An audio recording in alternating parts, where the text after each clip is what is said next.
नमस्कार, माझं नाव सुप्रिया. हे माझे मिस्टर सोमनाथ.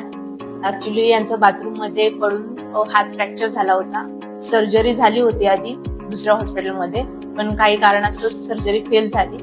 आणि मग नंतर माझी बहीण तेरणा हॉस्पिटलमध्ये ऍज अ फार्मासिस्ट आहे. मग तिने डॉक्टरांशी ओळख वगैरे करून ऑर्थोपेडी आपले डॉक्टर अतुल पाटील यांची ओळख काढली. नंतर त्यांनी आम्हाला तेरणा हॉस्पिटल सजेस्ट केलं की आम्ही येऊन तिथे तुमची सर्जरी वगैरे सगळं करू. डॉक्टरांनी एवढा चांगल्या पद्धतीने आम्हाला सल्ला दिला. सोमवारी खूप चांगल्या पद्धतीने अतुल पाटील सरांनी सर्जरी केली आणि सर्जरी चांगली पार पडली. पेशंटही माझा आता चांगला आहे, व्यवस्थित आहे. आणि निर्मला सिस्टर म्हणून आहेत, त्यांनी सपोर्ट केला. मानसी सिस्टर आहेत, त्यांनीही खूप सपोर्ट केला. नर्स आहेत बऱ्याचशा, त्यांनी खूप चांगल्या पद्धतीने वेळेवर मेडिसिन देणं, येऊन वेळोवेळी सलाईन वगैरे सगळं चेक करणं, हे सगळं झालं. नंतर खाण्यापिण्याची सोय व्यवस्थित होती, वेळोवेळी सगळी साफसफाई वगैरे. पुण्यवर्धन म्हणून मामा आहेत, त्यांनीही खूप चांगल्या पद्धतीने माझ्या मिस्टरांची काळजी घेतली.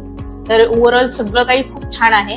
आणि तेरणा हॉस्पिटलने पण खूप सगळा सपोर्ट केला, सगळा ओव्हरऑल स्टाफने सपोर्ट केला. त्याच्याबद्दल थँक्यू.